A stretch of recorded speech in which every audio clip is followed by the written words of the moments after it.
नमस्कार। आकाशवाणी जयपुर अजमेर से प्रस्तुत हैं प्रादेशिक समाचार।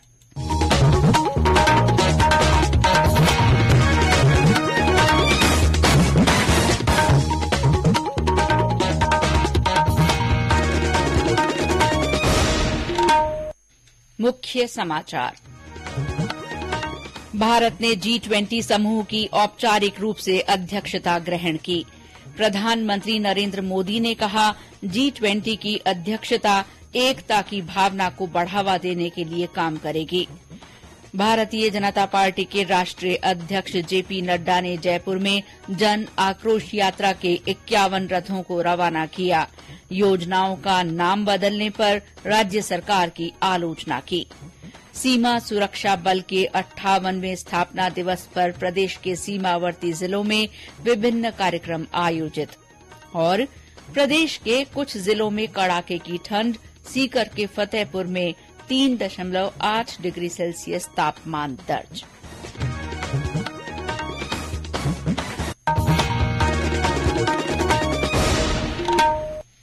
समाचारों के साथ मैं शीला चावला और अब समाचार विस्तार से। भारत ने आज G20 समूह की औपचारिक रूप से अध्यक्षता ग्रहण की। G20 की अध्यक्षता भारत के लिए बहुत बड़ा अवसर है। इससे देश को विश्व मंच पर प्रतिष्ठा मिलेगी और देश के अलग अलग भागों में लगभग 200 बैठकें आयोजित की जाएंगी। प्रधानमंत्री नरेंद्र मोदी ने कई समाचार पत्रों में प्रकाशित लेख में कहा है कि भारत का G20 एजेंडा समावेशी, महत्वाकांक्षी, निर्णायक और कार्योन्मुखी होगा। श्री मोदी ने कहा है कि भारत की G20 की अध्यक्षता एकता की भावना को बढ़ावा देने के लिए काम करेगी और एक पृथ्वी, एक परिवार, एक भविष्य की भावना को साकार करेगी। प्रधानमंत्री ने कहा कि ये केवल एक नारा नहीं है, बल्कि ये मानवीय परिस्थितियों में हाल के बदलावों को भी दर्शाता है।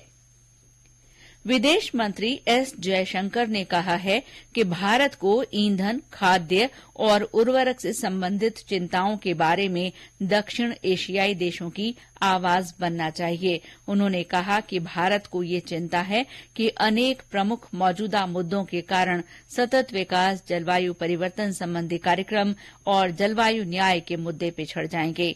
आज नई दिल्ली में विश्वविद्यालय संपर्क कार्यक्रम को संबोधित करते हुए उन्होंने कहा कि विश्व नेताओं को उचित और महत्वपूर्ण मुद्दों पर अधिक ध्यान देना चाहिए।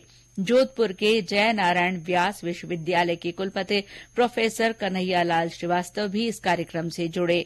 उन्होंने कहा कि आज के कार्यक्रम में युवाओं को G20 से जोड़ने पर विचार किया गया।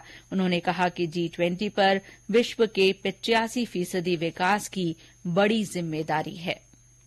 चाहे आतंकवाद का मुद्दा हो, चाहे विकास के सारे मुद्दे हों, पूरे विश्व के विकास का करीब 85% जिम्मेदारी सिर्फ G20 देशों की है। हमारे प्रधानमंत्री जी ने एक बहुत महत्वपूर्ण बात कही थी कि हमारी बात तभी सुनी जाएगी जब हम स्वयं शक्तिशाली होंगे। तो एक तरफ तो हम डिप्लोमेटिक तरीके से इन देशों के साथ सभी से अपने संबंध बनाए हुए हैं और दूसरी तरफ ये है कि अपने आप को आर्थिक रूप से, एकेडमिक रूप से और हर रूप में हमें अपने आप को सशक्त, वैज्ञानिक दृष्टि से सशक्त करना ही करना है।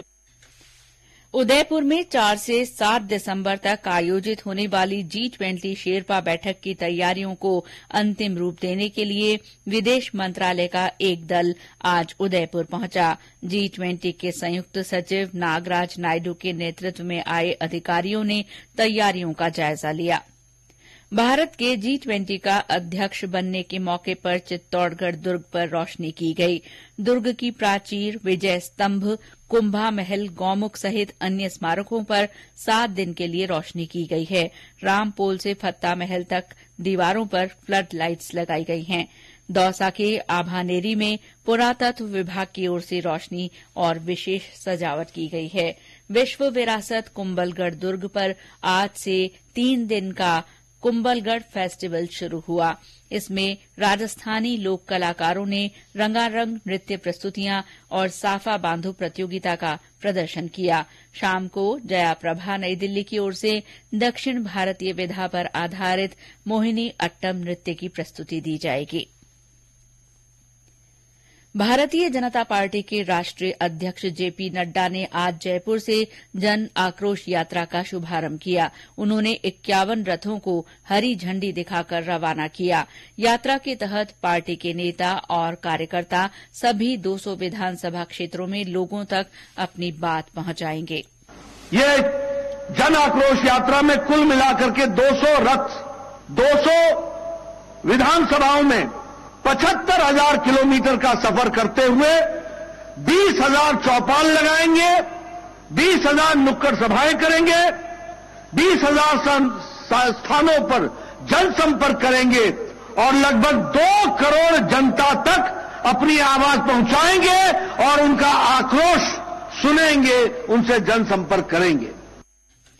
श्री नड्डा ने कहा कि केंद्र सरकार राज्य में कई नए राजमार्ग और मेडिकल कॉलेज सहित विकास के काम कर रही है। उन्होंने कहा कि राज्य सरकार की उदासीनता के कारण प्रदेश में जल जीवन मिशन का काम ठीक से नहीं चल रहा है। श्री नड्डा ने भाजपा सरकार की योजनाओं का नाम बदलने को लेकर प्रदेश सरकार की आलोचना की।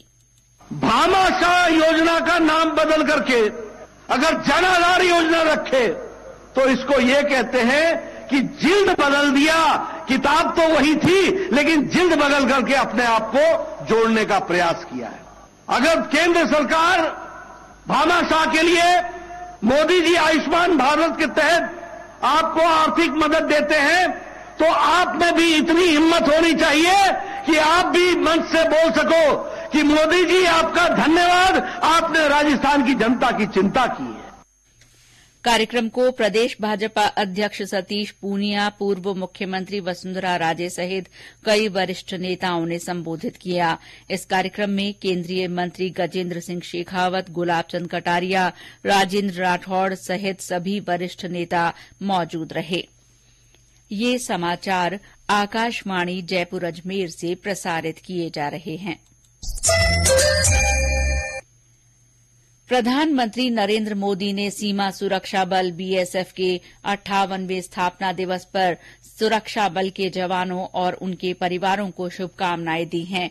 उन्होंने कहा कि सीमा सुरक्षा बल का देश की रक्षा के लिए पूरी निष्ठा के साथ सेवा करने का उत्कृष्ट इतिहास रहा है। बल के स्थापना दिवस पर बाड़मेर सेक्टर मुख्यालय पर विभिन्न कार्यक्रम आयोजित किए गए। उप महानिरीक्षक पीएस भट्टी ने इस मौके पर बल के अधिकारियों और जवानों के साथ केक काटा और उन्हें शुभकामनाएं दी। श्रीगंगानगर में बॉर्डर विलेज फेस्टिवल का आयोजन किया गया। इसमें 3 राज्यों के लगभग 85 कलाकारों ने सांस्कृतिक कार्यक्रम पेश किए। जिले के श्रीकरणपुर में भी बीएसएफ की 77वीं वाहिनी के मुख्यालय में स्थापना दिवस पर सांस्कृतिक कार्यक्रम आयोजित किया गया। इसमें वाहिनी के जवानों और बीएसएफ स्कूल के विद्यार्थियों ने सांस्कृतिक कार्यक्रम पेश किए। बीकानेर में बीएसएफ की ओर से कैमल सफारी निकाली गई, जो शहर में विभिन्न मार्गों से होते हुए वापस बीएसएफ मुख्यालय पर पहुंची। स्थापना दिवस के मौके पर सेक्टर मुख्यालय 124 बटालियन 1066 तोपखाना रेजिमेंट के जवानों और उनके परिवार वालों ने हिस्सा लिया। इस मौके पर सेवानिवृत्त कर्मियों को सम्मानित किया गया। राजस्थान पुलिस में निशानेबाजी टीम के खिलाड़ी ओम प्रकाश मिठारवाल को राष्ट्रपति द्रौपदी मुर्मू ने कल राष्ट्रपति भवन में अर्जुन पुरस्कार से सम्मानित किया। सीकर जिले के खंडेला निवासी ओम प्रकाश उप अधीक्षक के पद पर काम कर रहे हैं। आकाशवाणी से बातचीत में श्री मिठारवाल ने पुरस्कार मिलने पर खुशी व्यक्त की। मेरे को भी अर्जुन अवार्ड से सम्मानित किया गया है, इसके लिए मैं बहुत बहुत आभार व्यक्त करता हूँ और मैं बहुत ही खुश हूँ और अपने आप को प्राउड महसूस कर रहा हूँ। ये सफलता का श्रेय फैमिली और जो मेरा सपोर्टिंग स्टाफ वगैरह है उनको देना चाहता हूँ और जो युवा हैं उनको बोलूंगा कि कड़ी से कड़ी मेहनत करें ताकि आगे जीवन में बहुत कुछ हासिल कर सकें। और अब मौसम। प्रदेश के कुछ जिलों में कड़ाके की ठंड पड़ रही है। सीकर के फतेहपुर में न्यूनतम तापमान 3.8 डिग्री सेल्सियस दर्ज किया गया। चूरू में पारा 5.8 डिग्री सेल्सियस मापा गया। इसके अलावा चित्तौड़गढ़ में 6 डिग्री, माउंट आबू में 6.4, भीलवाड़ा में 7.1, नागौर में 7.3, हनुमानगढ़ के संगरिया में 7.8, बारां जिले के अंता में 8.4 और करौली में न्यूनतम तापमान 8.7 डिग्री सेल्सियस रिकॉर्ड किया गया। ज्यादातर स्थानों पर अधिकतम तापमान 25 से 30 डिग्री सेल्सियस के बीच बना हुआ है। जयपुर मौसम केंद्र के निदेशक राधेश्याम शर्मा ने बताया कि अगले 5 दिनों तक मौसम के शुष्क रहने की संभावना है। 1 दिसंबर को पश्चिमी राजस्थान के चूरू में न्यूनतम तापमान 5.2 डिग्री सेल्सियस रिकॉर्ड किया गया है, जबकि पूर्वी राजस्थान के फतेहपुर सीकर में 3.8 डिग्री सेल्सियस रिकॉर्ड किया गया है। इसके अलावा राज्य के अधिकांश भागों में फिलहाल न्यूनतम तापमान 8 से 10 डिग्री सेल्सियस के बीच रिकॉर्ड किए जा रहे हैं, जो कि सामान्य है।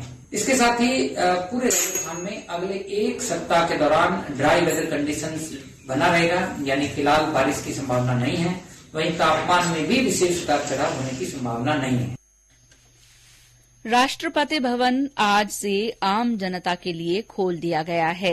सप्ताह के 5 दिन बुधवार से रविवार तक लोग राष्ट्रपति भवन देख सकेंगे। सरकारी अवकाश के दिन ये बंद रहेगा।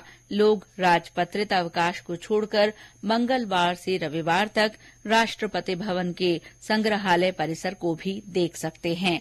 चेंज ऑफ गार्ड कार्यक्रम हर शनिवार सुबह 8 बजे से 9 बजे तक राष्ट्रपति भवन के प्रांगण में देखा जा सकता है। राष्ट्रपति भवन देखने के लिए ऑनलाइन स्लॉट बुक किए जा सकते हैं। और अंत में मुख्य समाचार एक बार फिर। भारत ने G20 समूह की औपचारिक रूप से अध्यक्षता ग्रहण की।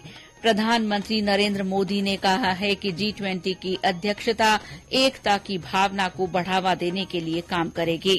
भारतीय जनता पार्टी के राष्ट्रीय अध्यक्ष जेपी नड्डा ने जयपुर में जन आक्रोश यात्रा के 51 रथों को रवाना किया।